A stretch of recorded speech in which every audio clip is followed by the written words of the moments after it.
పిడికిలి బిగించి చేయి పైకెత్తి చెప్పాలి, గట్టిగా చెప్పాలి. ఈడ మనం అరిస్తే బంగ్లాదేశ్లో వినిపించేటట్టుగా అరవాలి. ఈరోజు ఉదయం ఒక కప్పు టీ తాగి వచ్చాను నేను, ఇక్కడ ర్యాలీ ఉందని. నేను ఒక్కరిని ఎంత అరుస్తా, మీరెందరు ఎంత అరుస్తారో చూద్దాం. జై బోలో భారత్ మాతా కీ, జై బోలో భారత్ మాతా కీ, జై బోలో భారత్ మాతా కీ. నారాయణపేట మహానగరంలో నిర్వహిస్తున్నటువంటి ఇటీ ర్యాలీకి వీచేసిన మీ అందరికీ, అమ్మలకు, స్వామీజీలకు అందరికీ ఒక సన్యాసిగా, ఒక సాధువుగా మీలోనున్నటువంటి వీరధీరమైన ఈ యొక్క యాత్ర కళను చూస్తూ ఎంతో ఆనందాన్ని వ్యక్తపరుస్తూ మీ అందరికీ మా యొక్క తపస్సులో ఆవిర్భాగం సిద్ధించి సుఖ సంతోషాలతో ఉండాలని దీవిస్తున్నాను మనస్ఫూర్తిగా. ఇదొక దౌర్భాగ్యమైనటువంటి దినం. ఈరోజు మనం మన అస్తిత్వాన్ని కాపాడుకోవడానికి మనం ర్యాలీ నిర్వహించాల్సిన పరిస్థితి వచ్చింది మనకు. ఇంట్లో ఉన్నదంతా పంచిపెట్టి తర్వాతకు తలగోకున్నాడంట వెనకడికి ఇవ్వడం. బంగ్లాదేశ్లో ఏదో జరుగుతుందని మనం ఈరోజు ర్యాలీ చేస్తున్నాం. రేపన్న దినంలో జరగదు, జరగబోదు, జరగకుండా మేము చూసుకుంటాం. ఆ పవర్స్, ఆ శక్తిని ఆ భగవంతుడు మాకు ఇచ్చాడు.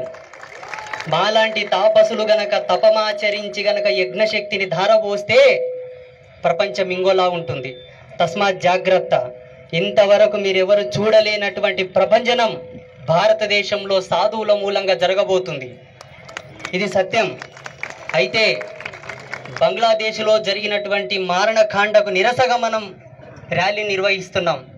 ఒకవేళ ఇన్ కేస్ 1% భారతదేశంలో గనక అట్లా జరిగితే మన పేరు మీద నిరసన వ్యక్తం చేయడానికి ఒక్క హిందూ దేశం అన్న ఉన్నదా ప్రపంచంలో?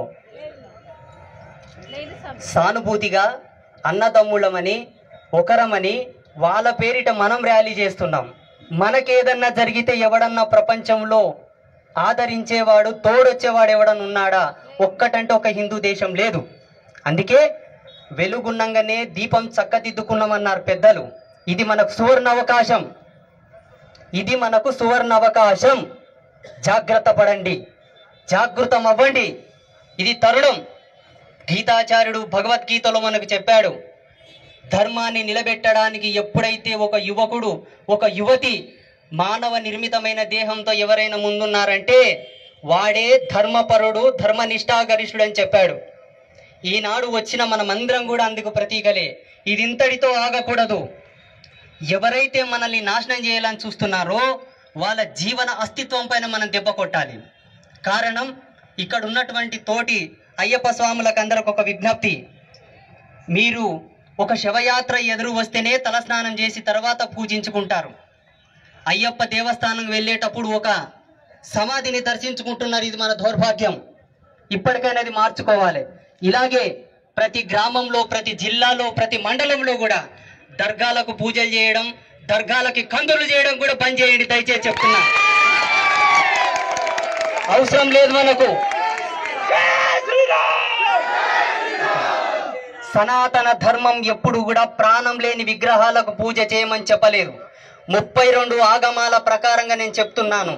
ప్రాణం లేని ఒక శిలను శిల్పంగా చేసి ఆ శిల్పంలోకి సకల జీవకళలతో భగవంతుని ఆవాహన చేసిన తర్వాత, స్టెథోస్కోప్ తోటి చెక్ చేసిన తర్వాత, ప్రాణం వచ్చిందని నిర్ధారణ అయిన తర్వాత సర్వోపచారాలతో పూజ చేసిన ఘనత మనది. ప్రాణం లేని విగ్రహాలకు మనం పూజ చేయం. అటువంటిది ఒక సమాధికి మొక్కితే నీ కోరికలు తీరుతాయన్నంత అజ్ఞానం నీకు ఎక్కడ దాపరించింది? ఎవరిచ్చారు మీకు ఈ హక్కు? ఏమి తక్కువైందని మనం విధర్ములకు పూజలు చేయాలి? ఏమి ఇచ్చలేదు నీ ధర్మం నీకు, ఏమి లేదు నీ శాస్త్రాల్లో నీకు. కొన్ని కోట్ల చరిత్ర కలిగినటువంటి జాతి మనది, కొన్ని కోటాను కోట్ల చరిత్ర కలిగినటువంటి సనాతనం మనది. అందుకే ఈ దేశం ప్రపంచానికే జగద్గురువు, ప్రపంచానికే. ఈనాడు పాశ్చాత్య సంస్కృతి పురుడు పోసుకుంది, ఇది కనిపెట్టింది, అది కనిపెట్టిందని సంకలు గుద్దుకుంటున్నారు. ఈ దేశం మీదికి దండయాత్ర చేయకన్నా ముందు పాశ్చాత్య దేశాల్లో ఏదన్నా ఆవిష్కరణ జరిగిందా? మన వాళ్లకు ఉన్నటువంటి బలహీనతను వాళ్ళు ఆసరగా తీసుకొని సనాతన ధర్మంలో అతిథి దేవో భవ అన్న ఒక సూక్తికి మన వాళ్ళు తలవంచారు. అడుక్కు తినడానికి మీరు వచ్చారు ఈ దేశానికి. దేశ చరిత్రలో, ప్రపంచ చరిత్రలో సనాతనుడు ఏ దేశం మీదన్నా దండయాత్ర చేసిండా? ఏ ఒక్కరి మత విశ్వాసాన్ని కూల్చివేసిండా? ఏ ఒక్కరి మత విశ్వాసాన్ని తగలబెట్టిండా? మా గుళ్ళు మీరు కూల్చారు, మా గుళ్ళు కూల్చారు, మా స్త్రీల యొక్క మాన ప్రాణాలు మీరు దోచుకున్నారు. ఇందుకు చరిత్రనే సాక్ష్యం. ఎన్ని ఉదాహరణలు కావాలి? మీరేమన్నా గొప్పతనం అనుకుంటున్నారా? ఒక కడుపు మీద కాలు జాపి బతికే ఒక బతుక కుక్క బతుకుతుంది స్వతంత్రంగా. మీకు ధైర్యం ఉంటే, దమ్ము ఉంటే మీ జ్ఞానంతో మీరు బ్రతికి చూపెట్టండి. మా విశ్వాసాలతో ఆడుకోవడానికి ఇంక అవకాశం ఇయ్యం. మా వాళ్ళు ఇచ్చారు, ధర్మానికి కట్టుబడి ఇచ్చారు. ఇక ముందు ఎవ్వరు విడవకూడదు, ఇవ్వకూడదు. ఈ దేశం నిక్కాష్టంగా పంచభూతాల సాక్షిగా ఈ దేశం మనది. భౌగోళికంగా, సామాజికంగా, చారిత్రకంగా, పురాణాల ప్రకారంగా, శాస్త్రాల ప్రకారంగా నిరూపించుకోవచ్చు. ఈ దేశం హిందువులదే, ఈ దేశం సనాతనులదే. కావాలంటే పరీక్ష చేసుకోండి. ఈ దేశంలో గంగా నది ప్రవహిస్తుంది, వేరే ఏ నదులు ప్రవహించవు. మీ మతాలకు సంబంధించిన వాళ్ళ పేర్లున్నాయా? ఆ చేతు హిమాచల పర్యంతం రామేశ్వరం వరకు పర్వతాలకు, నదులకు, దండకారణ్యులకు, సెలయేరులకు అన్నింటికి మా వాళ్ళ పేర్లున్నాయి. ప్రకృతి సాక్ష్యంగా మా వాళ్ళ పేర్లున్నాయి. మీది ఒక్క పేరు అని ఉన్నదా? మీరు కట్టుకున్న కట్టడాలకు మీరు పేర్లు పెట్టుకున్నారు. నిన్న మొన్న కట్టుకున్న కట్టడాలు అవి కూడా స్వతంత్రంగా మీరు కట్టుకోలేదు, మా విశ్వాసాల మీద కట్టుకున్నారు. కారణం మంచితనానికి మేము తల వంచుతాం కాబట్టి, అతిథిని మేము గౌరవిస్తాం కాబట్టి. ఇక్కడితో మీ ఆటలు సాగవు. ప్రతి హిందువు జాగృతమయ్యాడు. మీరు ఉండాలనుకుంటే మీ ధర్మాన్ని కట్టుబడి ఉండండి, లేదా రాజ్యాంగాన్ని కట్టుబడి ఉండండి. ఇవి రెండు కాదని గనక మీరు ఉండాల్సి వస్తే ప్రతి యువకుడు ఒక ఛత్రపతి శివాజీ అయి కదలక తప్పదు.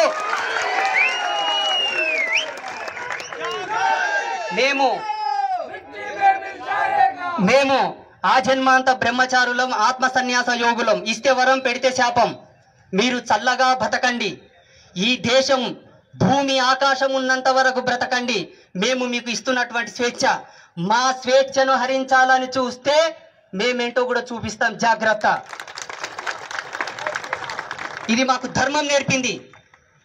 నిత్యం యజ్ఞ అనుష్ఠాన శక్తితో లోకా సమస్త సుఖినో భవంతు అను ఆజ్యం పోస్తున్నటువంటి పరశురాముడే విధర్మీయులను చెండాడడానికి గండ్రగొడ్డలి కూడా పట్టాడు.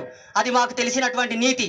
సాధువులు గాజులు వేసుకొని కూర్చుంటారు, యోగులు మూలన జపం చేసుకొని కూర్చుంటారు అని అనుకోకండి. ఈ దేశాన్ని పునరుత్థానం చేసి ధర్మస్థాపన చేసినటువంటి హరిహరాయలు, బుక్కరాయలు కూడా సనాతన ధర్మంలో పుట్టిన యోగులే.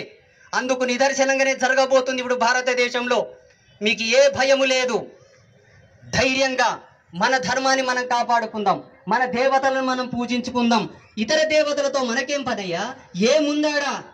ఏముందని పోతున్నారు మీరు? ఎందుకు గౌరవిస్తున్నారు మీరు?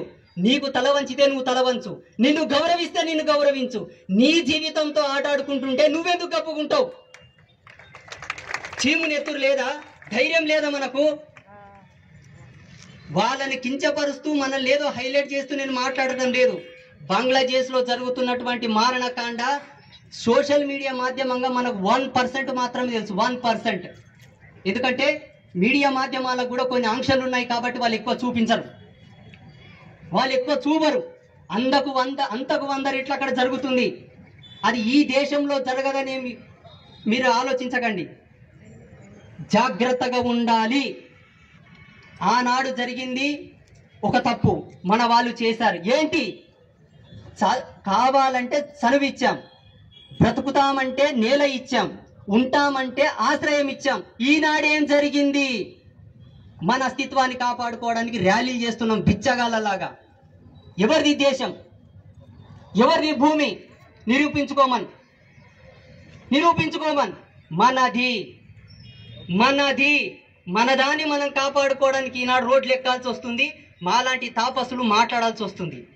అందుకే ఈ తప్పు మళ్ళీ మనం చేయవద్దు. చేయాలా?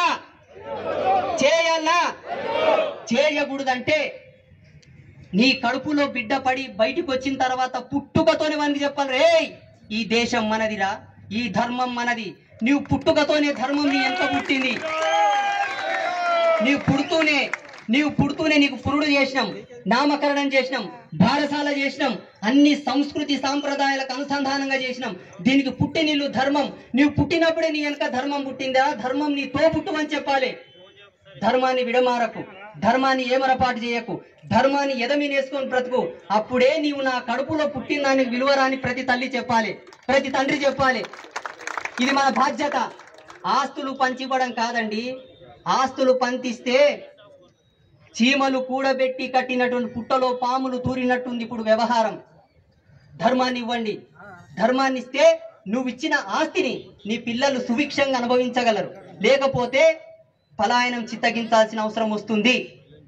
గొంతు చించుకొని నేను నడిస్తే లాభం లేదు.